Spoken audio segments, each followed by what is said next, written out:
دیکھیے ہماری تو ہمیشہ سے یہ کوشش رہی ہے، جامع مسجد کا ممبر و محراب ہمیشہ اس بات کا داعی رہا ہے کہ at the end of the day مسائل جو ہیں وہ بات چیت سے ہی حل ہوں گے. تشدد، ظلم، بندوق کسی مسئلے کا حل نہیں ہے. اور ہم اپنی طرف سے بار بار یہ کہنے کی کوشش کر رہے ہیں کہ کشمیر کے مسئلے کا جو سیاسی پہلو ہے اس پہلو کو ایڈریس کرنے کے لیے جب تک بات چیت کے عمل کو آگے نہیں بڑھایا جائے گا، کیونکہ ابھی آپ دیکھیں کہ چلیں اب الیکشنز ہو گئے کشمیر میں، ایک حکومت بنی، لیکن یہ بھی ہم سب جانتے ہیں کہ ان کے جو اختیارات ہیں بہت محدود ہیں. ابھی بھی یونین ٹیریٹری کا جو سٹیمپ ہے جموں کشمیر پہ وہ لگا ہوا ہے. آپ دیکھیں کہ یہ جہاں تک روزمرہ کی پرابلمز ہیں، بجلی، سڑک، پانی، جو کہ امپورٹنٹ ایشوز ہیں، اور ہم نے ہمیشہ سے یہ کہا ہے کہ ان ایشوز کو اگنور نہیں کیا جا سکتا. لوگوں کی پرابلمز ہیں اور ان کو ایڈریس کرنے کے لیے گورنمنٹ کو کی یہ ذمہ داری بنتی ہے کہ جو انہوں نے کمٹمنٹس عوام کے ساتھ کی ہیں ان کو وہ پورا کرے. لیکن جہاں تک کشمیر کے سیاسی مسئلے کا جو پہلو ہے جو پہلو ہے اس کو حل کرنے کے حوالے سے جب تک نئی دلی کی سرکار جو ہے وہ اپنی سوچ میں تبدیلی نہیں رکھے گی اور یہ نہیں سمجھیں گے کہ جموں کشمیر کے لوگ، جموں کشمیر کے عوام جو ہے وہ چاہتے ہیں کہ اب نسل در نسل جو ہے یہ سلسلہ آگے چل رہا ہے. ہم چاہتے ہیں کہ اس کا کوئی اب اس مسئلے کو ہم حل کی طرف لے جائیں. ہم انسرٹینٹی میں نہیں رہنا چاہتے، ہم کچھ تو خون نہیں چاہتے، ہم بلڈ شیڈ نہیں چاہتے.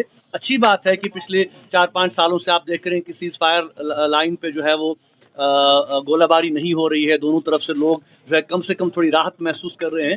تو ہم چاہتے ہیں کہ دونوں ملک اس انیشیٹو کو تھوڑا اور آگے بڑھائیں.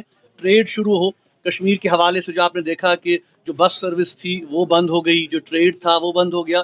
اور میں سمجھتا ہوں کہ اس مسئلے کا جو انسانی پہلو ہے، دیکھیں ہمارے جیسے پچھلے ہی آپ نے دیکھا کہ 2 ہفتے قبل جو ہے ہماری فیملی کے بزرگ جو ہے وہ انتقال کر گئے. اور اگر حالات ایسے ہوتے تو ہم جا سکتے، ان سے ملتے، کم سے کم اس غم کے موقع پہ جو ہے وہ فیملی آپس میں انٹریکٹ کرتی.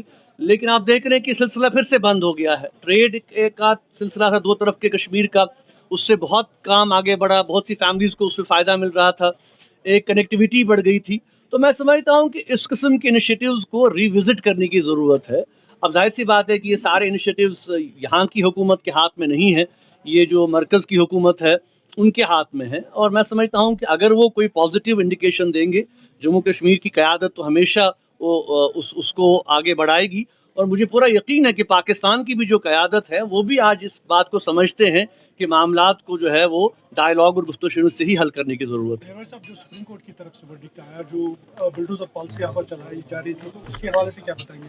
دیکھیں ہم اس کو ویلکم کرتے ہیں اور یہ بالکل سراسر ناانصافی ہے. نہ صرف میں سمجھتا ہوں کہ بلڈوزر، یہ جو جسٹس کا جو معاملہ ہے کہ بالکل منمانی کی بنیاد پر جو ہے وہ ایک کمیونٹی کو ٹارگٹ کیا جا رہا ہے.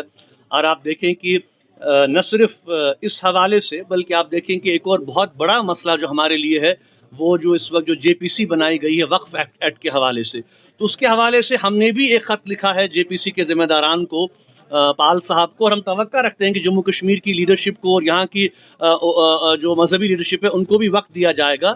ہم انتظار کر رہے ہیں کہ وہ ہمیں وقت دیں تاکہ ہم اپنی تحفظات جو ان تک پہنچا سکیں، کیونکہ ہم نے بار بار یہ کہا ہے کہ یہ ایک ناقابل قبول عمل ہے پورے مسلمانوں کے لیے.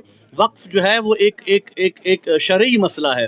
اس میں جو ہے حکومت کی جو مداخلت ہے وہ بالکل بیجا ہے. ٹھیک ہے کچھ چینجز ہم اس میں لا سکتے ہیں بہتری کے لیے، لیکن جس طریقے سے جو یہ امینڈمنٹس لائی گئی ہیں بالکل ایک طرفہ جو ہے یہ سارا معاملہ کیا جا رہا ہے، اس کی بھی ہم مخالفت کرتے ہیں. اور ہم چاہتے ہیں کہ باقی جو پارٹیز ہندوستان کی ہیں اپوزیشن کے ساتھ کے علاوہ جو این ڈی اے میں باقی پارٹیز ہیں، کم سے کم ان کو بھی اس مسئلے کے حوالے سے جو ہے وہ ایک واضح پالیسی کے ساتھ آگے آنا چاہیے اور یہ کہنا چاہیے کہ ہم اس کو سپورٹ نہیں کریں گے.